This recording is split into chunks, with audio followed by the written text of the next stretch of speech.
اعوذ باللہ من الشیطان الرجیم، بسم اللہ الرحمن الرحیم۔ ایام فاطمیہ ہیں، جناب سیدہ سلام اللہ علیہا کی شہادت کے ایام۔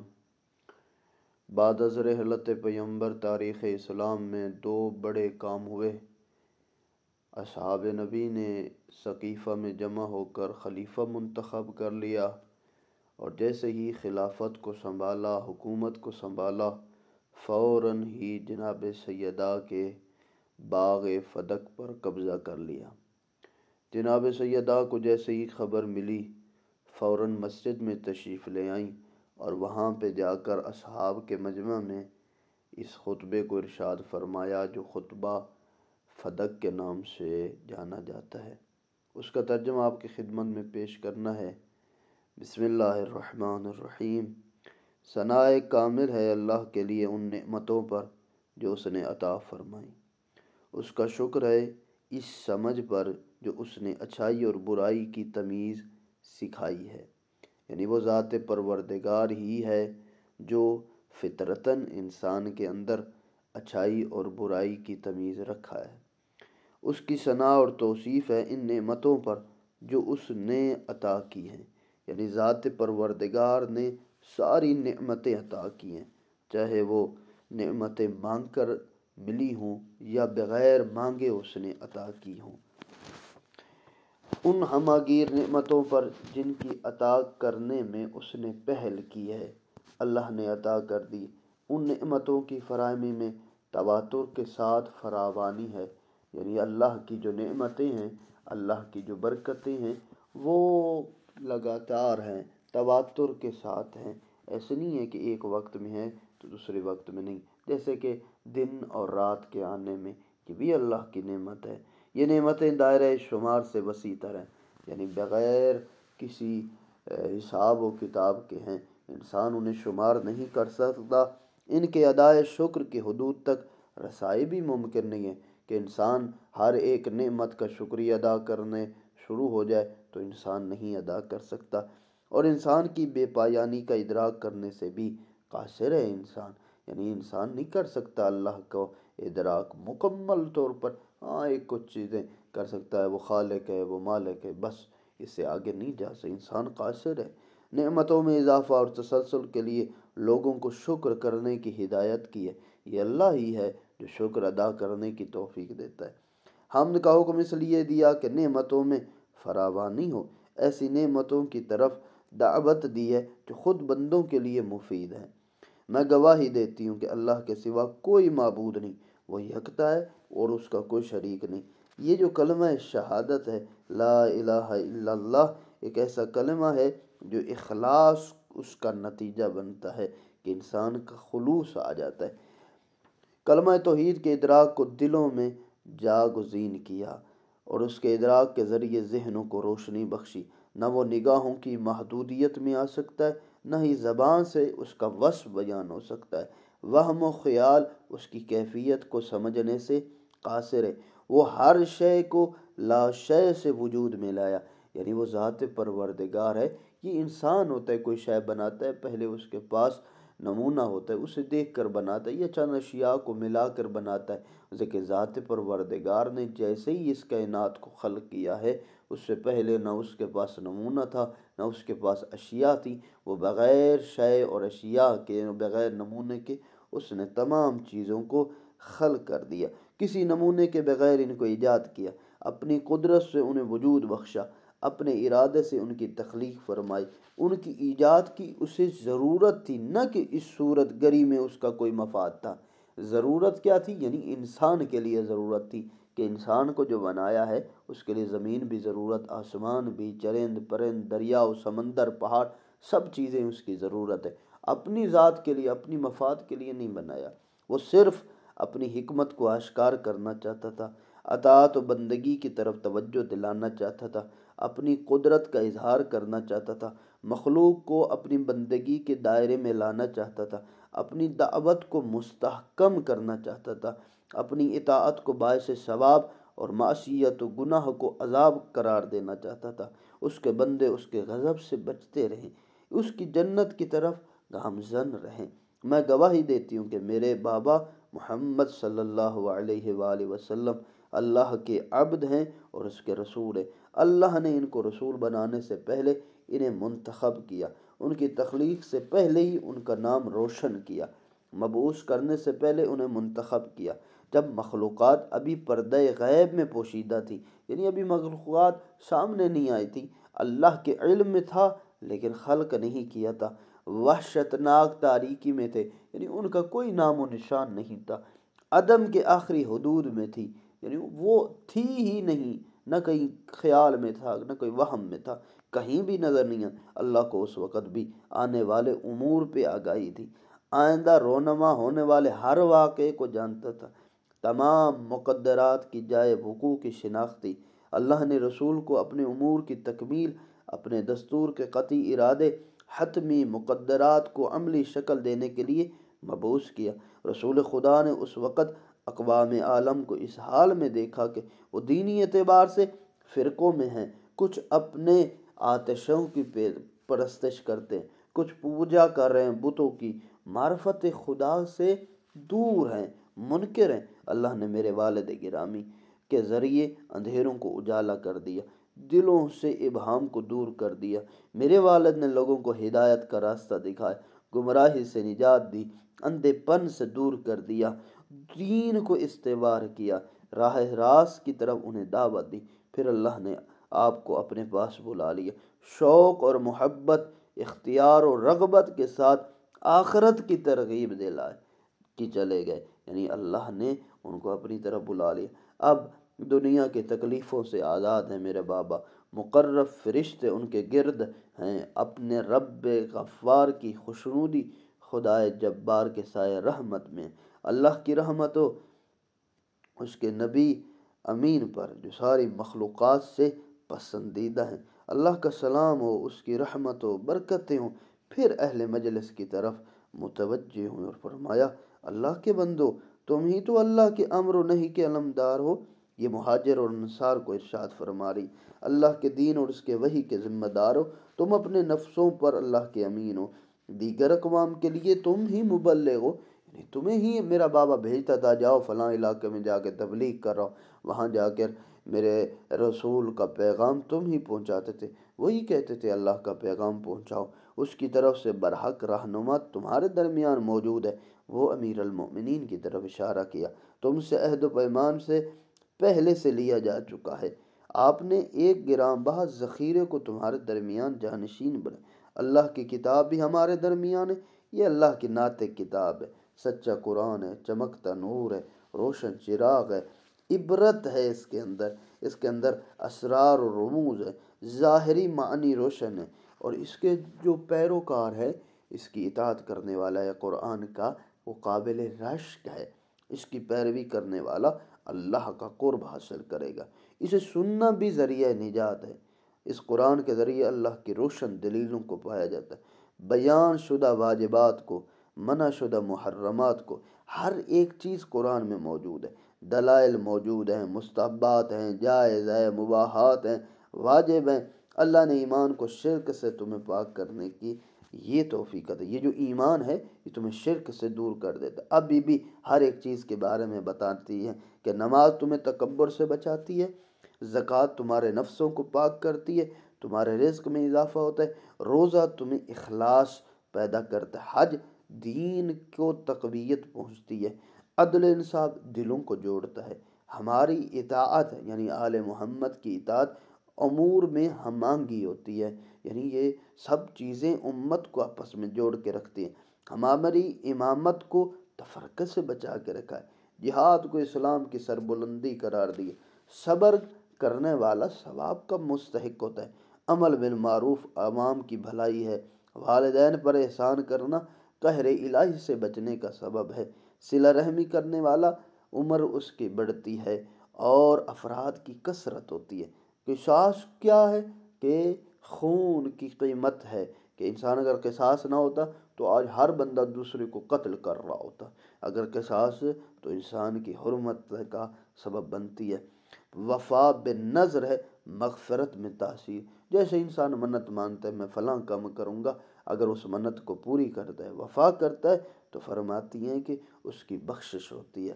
پورے ناپ تول کا جو حکم دیا یہ کم فروشی، ٹھیک ہے، کم بیچنے کو بچا جا سکتا ہے۔ شراب نوشی کی آلودگی سے بچنے کا سبب ہے۔ بہتان تراشی سے اجتناب نفرت سے بچنے کا ہے۔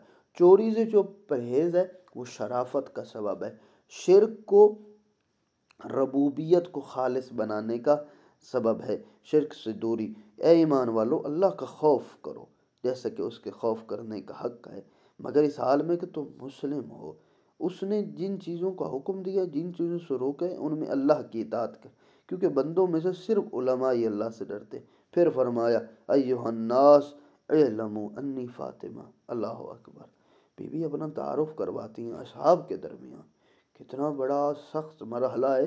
بی بی اپنا خود تعارف کروا رہے، لوگوں تمہیں معلوم ہونا چاہیے کہ میرا نام فاطمہ ہے، میں ہی فاطمہ ہوں۔ یعنی بتانا چاہتی ہیں کہ میری منزلت، عظمت، فضائل کے بارے میں بہت سارے اصحاب سن چکے ہیں، لیکن میں پھر بتانا چاہتی، ہو سکتا ہے کوئی بھول گیا ہو۔ اور ابھی محمد صلی اللہ علیہ وآلہ وسلم، میرے بابا ہی محمد ہے، میرا حرف آخر وہی ہوگا جو حرف اول۔ ایسا نہیں ہے کہ جو میں ابھی کہہ رہی ہوں اور آخر پہ یہ کچھ اور کہہ دوں، نہیں، ابھی بھی وہی کہوں گی، آخر بھی میرا وہی ہوگا، ایک ہی بات ہوگی، کوئی دو باتیں نہیں ہوں گی۔ میرے قول میں کوئی غلطی کا شک نہیں ہو سکتا، شائبہ بھی نہیں ہو سکتا۔ ایسا نہ ہو کہ کوئی مجھے کہہ دے تم غلطی پر ہو۔ یہ آنے والی نسلوں تک بتانا چاہتی ہیں بی بی کہ میں سچی ہوں، میں معصومہ، مت کسی کے ذہن میں آئے کہ سیدہ غلطی پر ہوں، نہ میرے عمل میں کوئی غلطی ہے، نہ ہی ایسے کوئی بات ہے کہ میں عملاً اعتبار سے ایسا کمزور ہوں، نہیں، نعوذ باللہ میں کامل ہوں۔ بے تحقیق تمہارے پاس خود تمہیں میں سے ایک رسول آیا ہے۔ پھر بی بی نے قرآن کی آیات پڑھنی شروع کی۔ تمہیں تکلیف میں دیکھنا اس پر شاک گزرتا ہے، اللہ کہتا ہے وہ تمہاری بھلائی کا نہایت خواہ ہے، مومنین کے لیے نہایت شفیق و مہربان ہے۔ اس رسول کو اگر تم نسب کے حوالے سے پہچاننا چاہتے ہو تو وہ میرے باپ ہیں، تمہاری عورتوں میں سے کسی کے نہیں ہیں۔ یعنی بی بی بتا رہے میں ایک ہی بیٹی ہوں یہ اللہ کے رسول کی، جو اب میں تمہارے سامنے آئی ہوں، اور میں ہی اس خواتین میں سے ایک ہوں جس کا باپ محمد ہے، تم خواتین میں سے کسی کا نہیں ہے۔ اور میرے چچا زاد علی بھائی ہیں، تمہارے مردوں میں سے کسی کا نہیں ہے۔ یہ جو تم اصحاب جمع ہو، انصار ہو، مہاجرین ہو، سب کے سب مدینہ میں اکٹھے ہوئے ہو مسجد نبوی میں، تم سب کے سب رسول کے بھائی نہیں ہو، اصحاب ہو، سوائے میرے شوہر علی کے۔ یہ نسبت کس درجہ باعث افتخار ہے، اللہ کی رحمت ان پر اور ان کی آل پر۔ رسول نے اللہ کے پیغام کو پہنچایا، احسن انداز میں تنبیہ کرنے والے تھے۔ آپ نے مشرکین کی راہ اور روش کو پس پش ڈالتے ہوئے ان پر کمر شکن ضرب لگا کر گردنیں موڑ دی۔ اب امیر المؤمنین کے فضائل پڑھنا شروع کیے، پھر حکمت و موعظہ حسنہ کے ساتھ اپنی رب کی طرف بلا لیا، بتوں کو پاش پاش کر دیا، طاغوتوں کو اس طرح سرنگوں و شکست دی کہ وہ رائے فرار اختیار کرنے پر مجبور ہو گئے، یہاں تک کہ شب و روز میں صبح کی امید ہونے لگی۔ حق اپنی بے آمیزی کے ساتھ نکھر کر سامنے آیا، یعنی واضح ہو گیا آنکھ۔ حق دین کے پیشوا نے زبان کھولی، شیطان کی زبانوں کو لگام آ گیا، نفاق دور چلا گیا، کفر کے ارادے ختم ہو گئے، اور چند معزز فاقہ کش ہستیوں کی معیت میں تم کلمہ توحید کا اقرار کرنے لگے۔ یعنی زہد و تقوی ہی کے ذریعے سے انسان وہاں پر پہنچتا ہے۔ جبکہ تم آگ کے گڑھے کے کنارے تھے، تم اپنے دشمنوں کے مقابلے میں پینے والے گھونٹ بھر پانی، طمع، لالچ، ان کے پیچھے پڑے رہتے تھے، تمہارے قدم پیچھے ہوتے تھے، لیکن اس کے بعد تم کیچڑ والے بدبودار پانی سے پیاس بجھاتے تھے، گھاس پھوس کا بھوک کے ساتھ تمہارا تعلق تھا، تمہیں ہمیشہ یہ ڈر لگا رہتا تھا کہیں یہ لوگ ہمیں مار نہ دیں، یہ جو کافر ہیں۔ ایسے حالات میں اللہ نے تمہیں میرے بابا کے ذریعے نجات دی۔ اس سلسلے میں نے زور آور عرب بھیڑیوں اور سرکش اہل کتاب کا مقابلہ کرنا پڑا۔ دشمن جب بھی جنگ کے شعلے بھڑکاتے اللہ انہیں بجھا دیتا، جب کوئی شیطان سر اٹھاتا، مشرکین سے کوئی اژدہا منہ کھولتا، یہ جو بڑے بڑے ابو جہل جیسے اور وہ عتبہ اور ولید جیسے لوگ آتے تھے، میرے بابا ہی اور میرے شوہر علی ہوتے تھے جو ان کے مد مقابل رسول اپنے بھائی علی کو ان کے حلق کی طرف بڑھاتے تھے اور ان کو ختم کرتے تھے۔ علی ان کے غرور کو مٹا دیا تھا، اپنی تلوار سے آتش کو فرود کیا، کم کر دیا، راہ خدا میں جان دی، اللہ کے معاملے میں مجاہد تھے، رسول کے نہایت قریب تھے، اولیاء اللہ کے سردار تھے، راہ خدا میں کسی کی ملامت سے نہیں ڈرتے تھے۔ مگر تم ان دنوں عیش و عشرت کی زندگی گزار رہے تھے، سکون کے ساتھ رہتے تھے، کیوں؟ کیونکہ علی شجاع تھے، علی لڑ کے آتے تھے، تمہاری عزتیں محفوظ ہوتی، انتظار میں رہتے تھے کہ ہم پر کوئی مصیبتیں ہیں، تمہیں بری خبریں سننے کو ملی۔ یعنی تم ہی اصحاب میں سے کچھ لوگ تھے جو یہ کہتے تھے کاش ان پر کوئی مصیبت آ جائے نا، یہ چل بسے، جبکہ ایسا نہیں ہوتا تھا۔ تم جنگ کے وقت فرار اختیار کرتے تھے، لڑتے نہیں تھے، بھاگ جاتے تھے۔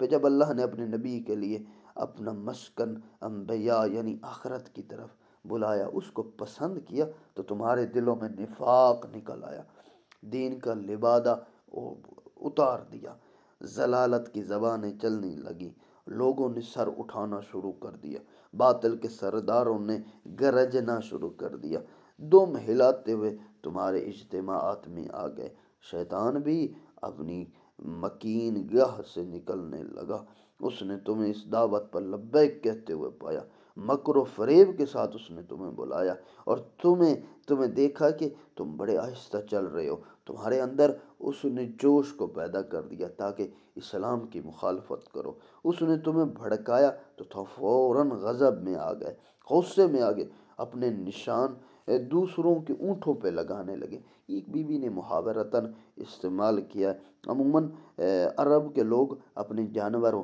یعنی اونٹوں پر نشان لگاتے تھے، کیوں کہ یہ میرا ہے، اور تم لوگ ناحق دوسروں کی یعنی خلافت میرے شوہر کا حق تھا اور تم نے اس کو اپنا بنا لیا، اپنے گھاڑ کی جگہ دوسروں کی گھاڑ سے پانی بھرنے کی کوشش کر رہے ہو، یعنی تم اپنی حدود میں رہنا چاہیے تھا مگر تم نے دوسروں کے حقوق پر دسترازی کی ہے، یہ تمہاری حالت ہے۔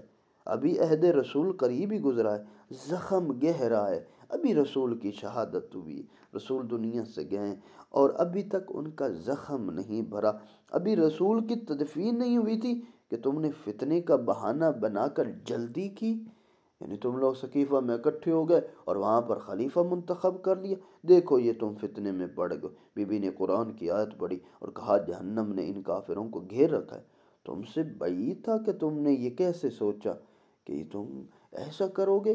وہ رسول اللہ کا جنازہ چھوڑ کر، ان کی تدفین کو چھوڑ کر تم لوگ سقیفہ میں جمع ہو جاؤ گے، کہاں جا رہے ہو؟ کتاب خدا تمہارے درمیان ہے، اس کے دستور، اس کے پیغامات واضح ہیں، احکام روشن ہیں، اس کے اوامر واضح ہیں، قرآن کو تم نے پیچھے چھوڑ دیا۔ کیا تم چاہتے ہو اس سے منہ موڑ لو قرآن سے؟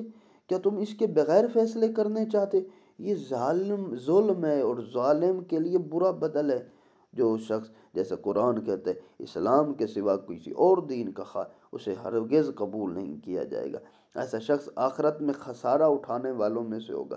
پھر تمہیں خلافت حاصل کرنے کی اتنی جلدی تھی، خلافت کے پیچھے بھاگتے ہوئے اس کی مہاریں تمہارے ہاتھ میں آ گئیں، تم نے آتش فتنہ کو بھڑکایا، اس شعلے کو پھیلانا شروع کر دیا، تم شیطان کے گمراہ کن پکار پر لبیک کہنے لگے، تم دین کے روشن چراغوں کو بجھانے لگے، پیغامات نبی کو بھلانے لگے، تم بالائی لینے کے بہانے پورے دودھ کو پی جاتے ہو۔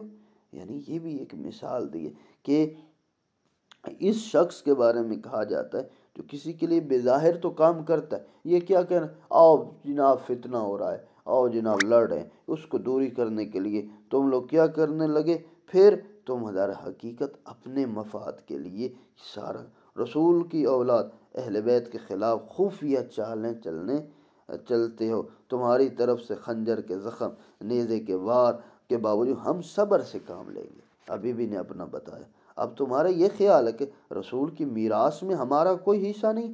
کیا تم جاہلیت کے دستور کے خواہ؟ اہل یقین کے لیے اللہ سے بہتر فیصلہ کرنے والا کون؟ کیا تم نہیں جانتے؟ کیوں نہیں؟ یہ بات تمہارے لیے روز روشن کی طرح واضح، میں رسول کی بیٹی ہوں، مسلمانوں کیا میں ارث میں وراثت میں محرومی پر مجبور ہوں؟ اے ابو قحافہ کے بیٹے، یبنا فلاں، اے خلیفہ بننے والے، کیا اللہ کی کتاب میں ہے کہ تم اپنے باپ کی میراث مل جائے اور مجھے اپنے باپ کی میراث نہ ملے؟ تم نے بری چیز پیش کی، تم نے جان بوجھ کر کتاب اللہ کو ترک کر دی، اسے پش پشت ڈال دیا، اور اسی طرح یہ جو تم کر رہے ہو یہ صحیح نہیں کر رہے، جبکہ قرآن کہتا ہے وَوَارِثَ سُلَيْمَانُ دَاوُودَ، کہ سلیمان داود کے وارث بنے۔ یحییٰ بن زکریا کا جب ذکر آتا ہے، انہوں نے خدا سے عرض کی کہ مجھے اپنے فضل سے ایک جانشین عطا فرما جو میرا وارث بنے، آل یعقوب کا وارث بنے۔ اور اسی طرح پھر فرمایا اللہ کی کتاب میں خونی رشتہ دار ایک دوسرے کے زیادہ حقدار ہیں۔ اور پھر فرمایا اللہ تمہاری اولاد کے بارے میں ہدایت فرماتا ہے کہ ایک لڑکے کا حصہ 2 لڑکیوں کے برابر ہے، یعنی 2 حصے لڑکے کے، 1 حصہ لڑکی کا ہوتا ہے۔ اگر مرنے والا مال چھوڑ جائے، پھر بی بی نے آیت پڑھی، تو اسے چاہیے کہ والدین قریب رشتہ داروں کے لیے مناسب طور پر وصیت کرے۔ اس کے باوجود تمہارا کیا خیال ہے؟ میرے باپ کی طرف سے میرے لیے کوئی وقت نہیں، نہ میراث ہے، نہ ہمارے درمیان کوئی رشتہ داری۔ کہ اللہ نے تمہارے لیے کوئی مخصوص آیت نازل کی ہے جس میں میرے والد گرامی شامل نہیں ہیں؟ کیا تم یہ کہتے ہو کہ 2 مختلف دین والے باہم وارث نہیں بن سکتے؟ کیا میں اور میرے والد ایک دین سے تعلق نہیں رکھتے؟ کیا میرے باپ اور میرے چچا زاد علی سے زیادہ تم قرآن کے عموم اور خصوصی احکام کا علم رکھتے ہو؟ یہاں پر سیدہ نے اپنے حق کے لیے 4 صورتیں بتائیں کہ اگر تم کہتے ہو کہ میرا حق نہیں ہے تو پھر جس کا حق نہیں بنتا، یعنی یہ ہوگا کہ کوئی رشتہ نہیں ہے میرا اور رسول سے۔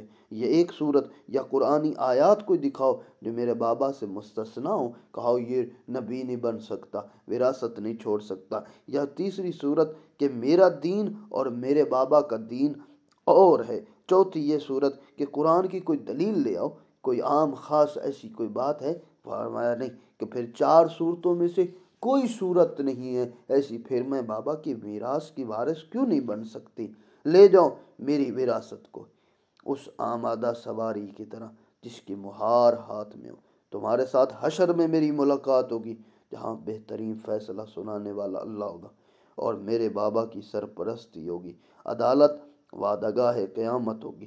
جب قیامت کی گھڑی آئے گی تو باطل پرست خسارہ اٹھائیں گے، اس وقت ندامت سے کوئی فائدہ نہیں ملے۔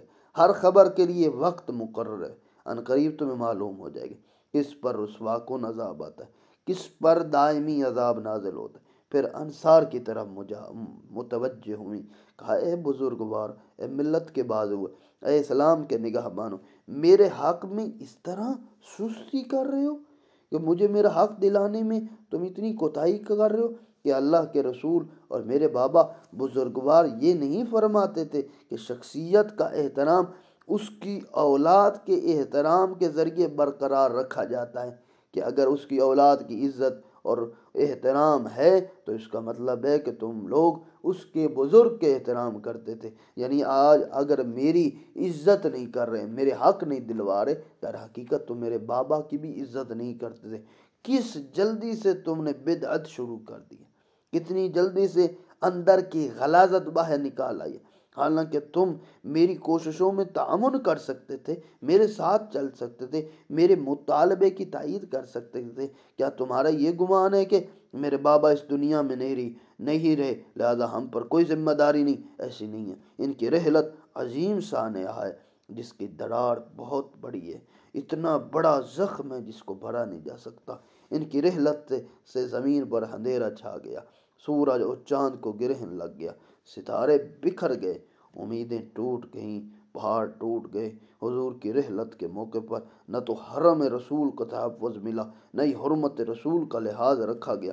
بخدا یہ بہت بڑا حادثہ تھا، عظیم مصیبت تھی، نہ اس جیسا کوئی بڑا واقعہ پیش آنا ہے، نہ ہی آئے گا۔ اللہ کی کتاب نے تو اس سے پہلے اعلان کر دیا کہ جسے تم اپنے گھروں میں بلند اور دھیمی آواز میں تلاوت کرتے ہو۔ کہ کیا تلاوت کرتے ہو؟ ایسا اعلان کہ اس سے پہلے سابقہ انبیاء اور رسول کو دوچار ہونا پڑا، جو حتمی ہے، یعنی موت، موت آنی ہے، سب پہ آنی ہے، اور محمد صلی اللہ علیہ وآلہ وسلم تو بس رسول ہیں، ان سے پہلے بھی رسول گزرے، بھلا اگر یہ وفات پا جائیں یا قتل کر دیے جائیں تو کیا تم الٹے پاؤں پھر جاؤ گے؟ الٹے پاؤں پھر جانے والا وہ اللہ کا کوئی نقصان نہیں کر سکتا۔ اللہ شکر گزاروں کو عنقریب جزا دے گا۔ پھر اس کے بعد فرمایا تم سے بعید تھا کہ یہ بات دور تھی کہ اے قیلہ کے فرزندو، قیلہ قبیلہ اوس و خزرج کے حسب و نسب کے اعتبار سے انہیں قیلہ کہا جاتا ہے، کہ میرے باپ کی میراث مجھ سے چھینی جائے، تم سامنے کھڑے دیکھ رہے ہو، میری آنکھوں کے سامنے بھرے مجمع محفل کے سامنے میری دعوت تم تک پہنچ چکی ہے، میرے حالات سے تم آگاہ ہو، تم تعداد سامان حرب کے اعتبار سے قوت میں کسی چیز میں بھی کمزور نہیں ہو، تمہارے پاس کافی اسلحہ ہے، دفاعی سامان ہے، میری پکار تم تک پہنچ رہی ہے، چپ نہ بیٹھو، میری فریاد تم سن رہے ہو، فریاد رسی کیوں نہیں کرتے؟ حالانکہ بہادری میں تمہاری شہرت ہے، خیر و صلاح میں تم معروف ہو، جو ہم اہل بیت کے لیے پسندیدہ لوگوں میں شمار ہوتے ہو، عربوں کے خلاف جنگ تم نے لڑی، اذیتیں سختیاں تم نے برداشت کی، جنگجوؤں کا مقابلہ تم نے کیا، تم ہمیشہ ہمارے ساتھ ہم تمہارے ساتھ رہیں، تم نے ہمارے احکام کی تعمیل کی، مات ماری، یہاں تک کہ جب ہمارے ذریعے اسلام اپنے محور میں گھومنے لگا، زمانے کی برکتیں بڑھنے لگیں، شرک کا نعرہ دب گیا، جھوٹ کا زور ٹوٹ گیا، کفر کی آگ بجھ گئی، فتنے کی آگ دب گئی، دین کا نظام مضبوط ہو گیا۔ اب تو حقیقت واضح ہونے ہو گئی ہے، حقیقت آشکار ہو گئی ہے، پیش قدمی کے بعد پیچھے کیوں ہٹ رہے ہو؟ ایمان کے بعد شرک کے مرتکب کیوں ہو رہے ہو؟ کیا تم ایسے لوگوں سے نہیں لڑو گے جو اپنے وعدے کے بعد اپنی قسمیں توڑنے لگے، جنہوں نے رسول کو نکالنے کا ارادہ کیا تھا؟ انہی لوگوں نے تم نے سے زیادتی میں پہل کی، تم ان سے ڈرتے ہو؟ اگر تم مومن ہو تو اللہ اس بات کا زیادہ حقدار ہے کہ تم اس سے ڈرو۔ اچھا، میں دیکھ رہی ہوں کہ تم راحت طلب ہو گئے ہو، ہاں شاید ہو سکتا ہے تم تھک گئے ہو، تم آسانیاں چاہتے ہو، جو شخص ان امور مملکت چلانے کا زیادہ حقدار تھا اسے تم نے نظر انداز کر دیا۔ علی ابن ابی طالب کی طرف اشارہ کیا، تم اپنے لیے عافیت تلاش کر لی اور تنگ اور دستی سے نکل کر مالدار ہونے لگے، تم نے ایمان کی جو باتیں یاد کی تھی انہیں تم نے ہوا میں بکھیر دیا، دعوت حق کو چھوڑ دیا، اور تم زمین میں بسنے والے سب کفران نعمت کریں تو بھی اللہ بے نیاز ہے، لائق حمد ہے۔ سنو، جو کچھ میں نے کہا اس علم کی بنیاد پر کہا جو مجھے حاصل تھا، اس بے وفائی پر جو تمہارے اندر رچ بس گئی ہے، اس عہد شکنی پر جسے تمہارے دلوں نے اپنا شعار بنا۔ میری یہ گفتگو سوزش جان تھی جو جوش میں آ گئی، میں اپنا درد دل تم سے بیان کیا، غم غصہ کی آگ تھی جو بھڑک اٹھی، اعضاء و جوارے کے ساتھ چھوڑ دینے کی نقاہت تھی، سینے کا درد و علم تھا، حجت تمام کرنا چاہتی تھی، اقتدار کے اونٹ کو سنبھالو، اس پر پالان کس لو، مگر یاد رکھو اس کی پیٹھ مجروح ہے، پاؤں کمزور ہیں، دائمی آر و ننگ اس کے ساتھ ہے، یہ اللہ کے غضب کی نشانی ہوگی، ساتھ ابدی ننگ لے آئے گی۔ یہ اس آتش سے وابستہ ہے جو اللہ نے بھڑکائی ہے، جس کی تپش دلوں تک پہنچتی ہے، تمہارا یہ سلوک اللہ کے سامنے ہے، ظالموں کو عنقریب معلوم ہو جائے گا کہ وہ کس انجام کو پلٹ کر جائیں گے، اور میں اس کی بیٹی ہوں جو تمہیں شدید عذاب کی آمد سے پہلے تنبیہ کرنے والا ہے، تم نے جو کرنا ہے وہ کر لو، ہم بھی اپنا عمل انجام دیں گے، تم بھی انتظار کرو، ہم بھی انتظار کریں۔ بی بی نے جیسے ہی خطبہ تمام کیا فوراً واپس پلٹنے لگیں، کہاں اپنے گھر میں تشریف لے آئیں۔